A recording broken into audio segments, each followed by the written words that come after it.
The pouring rain outside the hotel room seemed to mimic the chaotic storm raging in my heart, an unrelenting downpour that washed away any remaining illusion of the life I thought we were building. Elena was trembling in my arms, her face buried deep into the fabric of my chest, her tears soaking through my shirt until I could feel the cold dampness against my skin.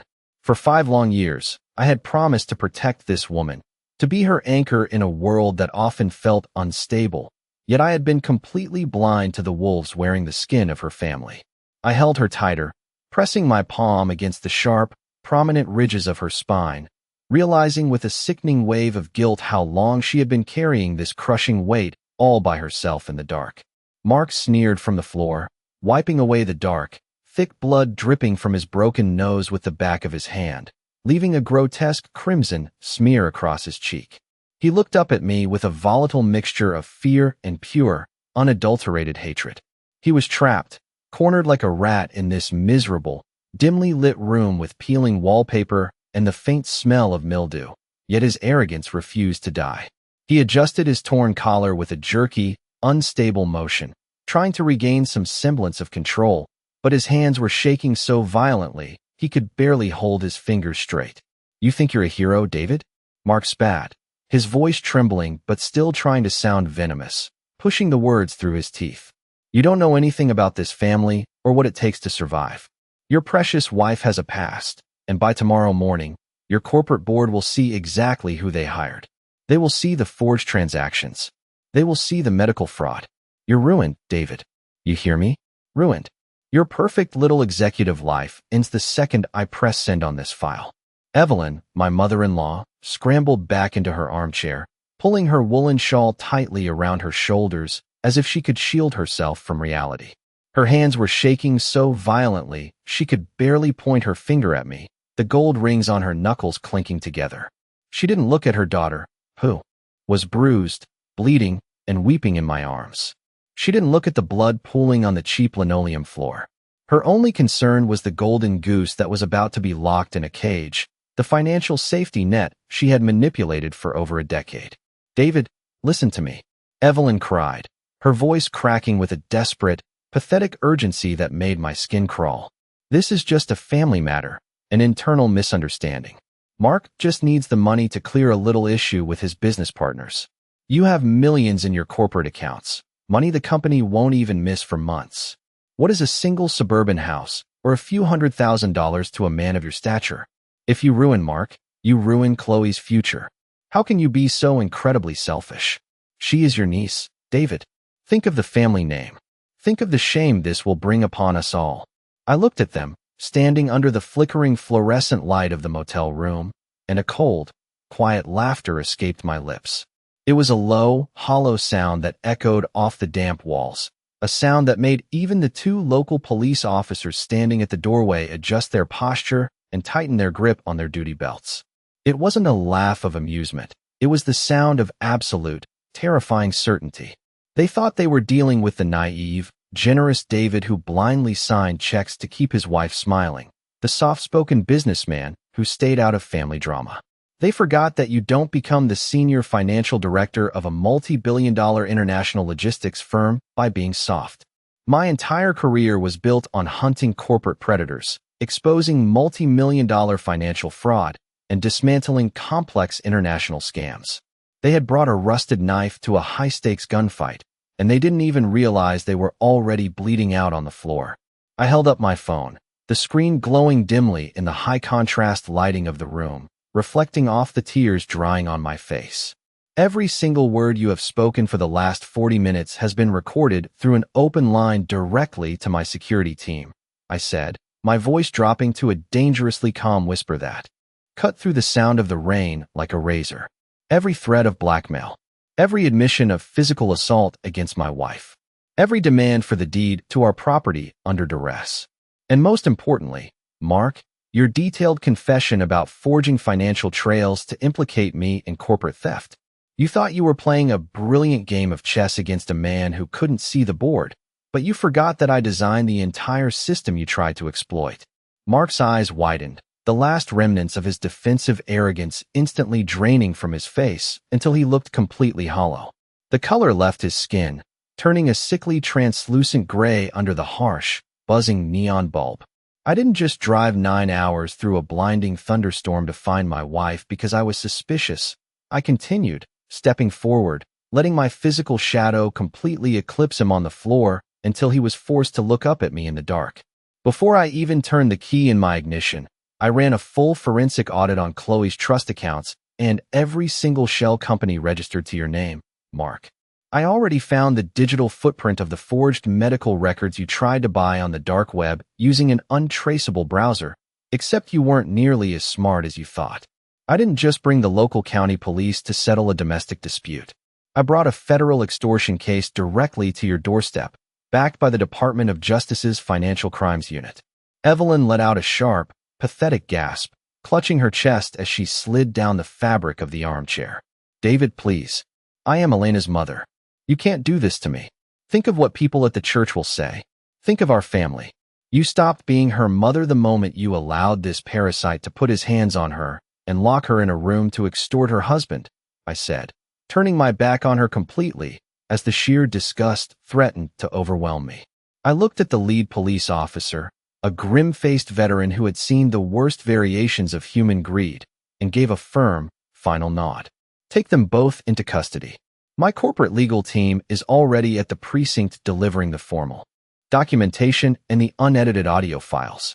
The room erupted into a flurry of chaotic noise, a desperate, ugly symphony of the guilty being dragged into the light of justice. Mark screamed profanities, his voice cracking with rage as he struggled against the heavy iron handcuffs, his boots scraping pathetically against the cheap carpet as the officers forcefully hauled him toward the door. Evelyn wept loudly, her cries echoing with the hollow desperation of a woman who had finally run out of lies. She begged Elena to speak up, begging her daughter to save her from the consequences of her own malice, but Elena didn't turn around. She kept her eyes squeezed shut, tightly holding onto my hand, her fingers gripping mine with a desperate, white-knuckle strength as she finally let go of the toxic shackles that had bound her life since childhood. Every heavy sob that escaped her throat felt like a brick being removed from a wall that had been suffocating her soul. When the heavy wooden door of room 405 finally slammed shut, a profound, heavy silence filled the small hotel room. The echoes of Mark's screaming slowly faded down the long exterior corridor, leaving only the steady, rhythmic sound of the rain tapping gently against the glass window pane. The very air in the room felt lighter, cleared of the thick malice that had hung over it just moments before. I led Elena over to the unmade bed, sitting down close beside her on the mattress. The cold anger that had fueled my confrontation with Mark instantly evaporated, replaced by a deep, aching sorrow for the woman I loved more than life itself. With trembling hands, I took a clean white washcloth from the counter, dipped it in cold water, and gently pressed it against the dark purple bruise blooming on her delicate cheekbone. She flinched slightly at the initial touch, an instinctive reaction to the pain, but then she leaned her entire weight into my hand, her eyes filling with a fresh wave of quiet, exhausted tears that washed the dust from her face. "I'm so incredibly sorry, David," she whispered, her voice cracking under the immense weight of a guilt she should never have had to carry. "I was just so terrified. When Mark showed me those financial documents with your digital signature, when he swore he would destroy your career and put you in a federal prison, I completely lost my mind. I thought if I just came here secretly, signed over the deed to the inheritance house, and gave them what they wanted, they would disappear from our lives forever. I didn't want my family's darkness to ruin the beautiful life you built from nothing. You worked so hard to escape your own past, David. I couldn't bear the thought of being the reason you lost everything." I set the cloth down on the nightstand, placing both of my hands gently on the sides of her face, forcing her to look directly into my eyes so she could see every ounce of sincerity inside me. "Elena, look at me," I said, my voice thick with an emotion I couldn't suppress. "A marriage is not a contract where one person carries all the burdens in secret while the other lives in ignorance. It is an absolute partnership. We face the storms together, or we don't face them at all. Your career, my position, the house. None of those things mean a single thing to me if I lose you in the process. Material things can be rebuilt from scratch. Money can always be made again. But you? You are completely irreplaceable to me. You never, ever have to sacrifice your safety or your dignity to protect me from people like Mark. That is my job, and we are going to handle this as a team from this moment on. I reached deep into my heavy jacket pocket, my fingers brushing against the small, velvet box that had been resting against my chest during that entire terrifying drive through the midnight storm. I pulled it out and opened it, revealing the custom-made diamond anniversary ring we had designed together months ago.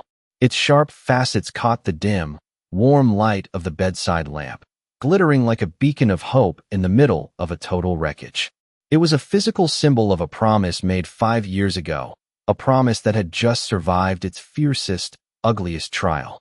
I took her left hand, her fingers still cold from the lingering shock of the evening, and gently slipped the new ring onto her finger, right next to her original wedding band.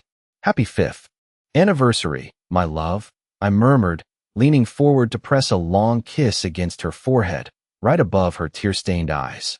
"The nightmare is officially over. From this night forward, we are cutting every single cord that connects us to the manipulation of the past. We are going to build a life where no one can ever reach inside our home to hurt us again. No more secrets, no more protecting people who view you as a transaction, and no more fear." Elena looked down at her hand, the sparkling diamond reflecting the hidden resilience of her own spirit, and a beautiful, radiant smile finally broke through her tears. She threw her arms around my neck, holding me with a fierce, profound strength that told me she was finally free. The next 48 hours passed in a surreal whirlwind of legal strategy meetings, depositions, and administrative execution. We didn't return to our old home. Instead, we checked into a quiet, highly secure hotel in the heart of the city, far away from the dark memories of room 405. I brought in the absolute best legal talent available, Robert Vance, the senior partner of our corporation's external legal counsel and a man known throughout the state as an unstoppable force in federal defense. We sat around a massive mahogany table in a private conference room, the surface completely covered in bank statements, digital forensic reports, and the raw audio files from that fateful night at the motel. Elena sat closely beside me, the bruise on her cheek now a faint yellowish mark, her posture straight and confident for the first time in months. "The extortion charges are completely airtight," David, Robert said, sliding a sleek black fountain pen across the table toward me. "With the audio recording of the explicit financial demands and the physical evidence of assault on Elena, Mark isn't even in a position to negotiate a plea deal. The state prosecutor is looking at a minimum of 7 to 10 years in a maximum security facility, and because he used a secure network to procure those forged medical records from a dark web vendor, the federal authorities are tacking on a cybercrime overlay that carries mandatory minimum sentencing." "And what about Evelyn?" I asked, my voice remaining cold and detached as I stared at the financial charts. Robert sighed, adjusting his glasses and looking at Elena with a cautious, empathetic expression before speaking. "She signed her name as a co-conspirator on the formal extortion documents found in Mark's briefcase. She was physically present during the intimidation of your wife and did nothing to intervene. Legally speaking, she is an accessory to a federal felony. However, given her advanced age and her lack of a prior criminal record, a sympathetic defense attorney could argue she was merely an elderly woman manipulated by an aggressive son. The prosecutor's office has made it clear that the severity of the charges against her will depend entirely on how hard you and Elena wish to push the matter." I felt Elena's hand tighten around mine under the table, her knuckles turning white. I turned my head to look at her, completely remaining silent, letting her make the ultimate choice because this was her battle, her final liberation from a lifetime of emotional abuse. Elena took a deep, steady breath, her voice coming out remarkably resolute and calm. "Let the law take its course exactly as it would for anyone else, Robert. I spent my entire childhood and my adult life shielding my mother from the natural consequences of her choices, constantly enabling her toxic favoritism toward Mark at my own expense. That shielding is exactly what allowed Mark to grow into the monster he is today. I won't protect either of them anymore out of a false sense of family obligation. If she has to stand before a federal judge and explain why she helped her son abuse her daughter for money, then that is the reality she chose for herself. The legal machinery of the state moved with brutal, unyielding efficiency over the next month. Mark's bail was officially denied after the prosecutor argued he represented an extreme flight risk and an ongoing physical danger to the victims involved. The various shell companies he had meticulously established across state lines to funnel the extortion money were systematically frozen and seized by federal agents. During the deeper layers of the financial investigation, the forensic accountant uncovered something even more sinister. A lengthy trail of secondary fraud proving that Mark had been systematically draining the trust fund of his own daughter, Chloe, for over 3 years to fund his personal gambling debts. He had been stealing from the very child he claimed he was trying to protect from poverty. When Evelyn finally discovered that her beloved, golden son had been lying to her and robbing his own family all along, her fragile world completely collapsed into dust. She called Elena from the county detention center, weeping hysterically, begging for forgiveness through a cracked glass partition, finally realizing that the son she had worshipped over her own daughter had destroyed everything they owned. Elena took the call from our apartment, listened calmly to her mother's desperate cries for several minutes, and then spoke her final words to the woman who had failed her since the day she was born. "I forgive you, Mother," Elena said softly, her voice devoid of anger, filled only with a quiet sadness. "But forgiveness does not mean I will ever allow you back into my life to destroy the peace I have fought so hard to find. I genuinely wish you peace, but from this day on, you must learn to walk your path alone without using me as your shield." She hung up the phone, walked out onto the sunlit balcony of our new home where I was standing, and took a long, clean breath of the crisp air.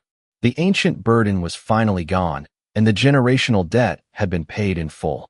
6 months later, our lives had returned to a beautiful, steady rhythm that was sweeter and more profound than anything we had ever experienced before the storm. We had immediately sold our old suburban house, a property that carried far too many dark shadows of her family's intrusive presence, and purchased a stunning, light-filled home overlooking the rolling waters of the Hudson River. The house featured massive floor-to-ceiling glass windows that captured every drop of the morning sun, a vast open kitchen where we spent our weekends learning to cook complex meals together, and a sprawling terraced garden where Elena could finally pursue her lifelong dream of running a landscape architecture studio. The corporate board at my firm had thoroughly reviewed the forensic financial audit I submitted, and not only was my position as senior financial director permanently secured, but the executive committee issued a formal commendation for my swift, decisive action that protected the corporation from a massive potential security breach. But corporate success felt incredibly distant now, a secondary detail compared to the true, lasting victory we had achieved within the walls of our marriage. It was a crisp, perfect Saturday morning, the kind of day where the world feels completely renewed. The sun was rising steadily over the river, casting a brilliant, warm golden glow across our entire living room, illuminating the hardwood floors. Elena was standing directly by the large glass window, holding a warm, rustic ceramic mug in both of her hands, her auburn hair catching the golden hour light until it looked like spun silk. She looked absolutely radiant, her skin clear and glowing. The deep, dark shadows that used to linger behind her eyes completely vanished into the past. I walked up quietly behind her, wrapping my arms around her waist and pulling her back firmly against my chest, feeling the steady, calm beat of her heart. She leaned back into my embrace, letting out a soft, completely contented sigh that told me everything I needed to know about our future. "What are you thinking about so deeply?" I asked, leaning down to press a soft kiss against the top of her head, inhaling the familiar scent of her hair. "I was just thinking about how incredibly beautiful and clear the morning is," she whispered, turning her head slightly to smile up at me with absolute warmth. The custom diamond ring on her left hand caught a direct beam of the rising sun, creating dozens of little dancing reflections of light across the living room walls. "And I was thinking about how profoundly grateful I am that you chose to follow me into the storm that night, instead of turning around and going back to your office. I would have chased you to the very ends of the earth through any storm." "Elena," I said, my voice soft but filled with the unbreakable weight of absolute truth. "You are my home, and you are the only thing that ever mattered to me." Thank you so much for listening to today's story on my channel. This long, emotional journey reminds us that true love is never about hiding the darkness from each other out of fear, but about standing shoulder to shoulder to fight it when the world tries to tear you apart. It teaches us that true family is defined entirely by love, mutual respect, and unwavering protection, not by the mere bonds of blood that seek to exploit, manipulate, and destroy your peace for personal gain. Those who use guilt, greed, and emotional blackmail to bind others to their will always face the ultimate weight of justice when their actions are dragged out of the shadows and into the blinding light of truth. If you were deeply moved by David and Elena's powerful story of resilience, emotional strength, and unbreakable justice, please remember to hit that subscribe button right now.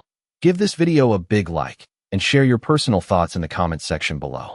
How would you have handled a toxic, manipulative family-in-law like Mark and Evelyn if you were in David's shoes? Your incredible, ongoing support is what keeps this storytelling channel alive every day and allows me to bring more gripping, high-stakes emotional stories to you every single week. Thank you from the bottom of my heart for watching. Stay safe out there, and I will see you all in the very next story.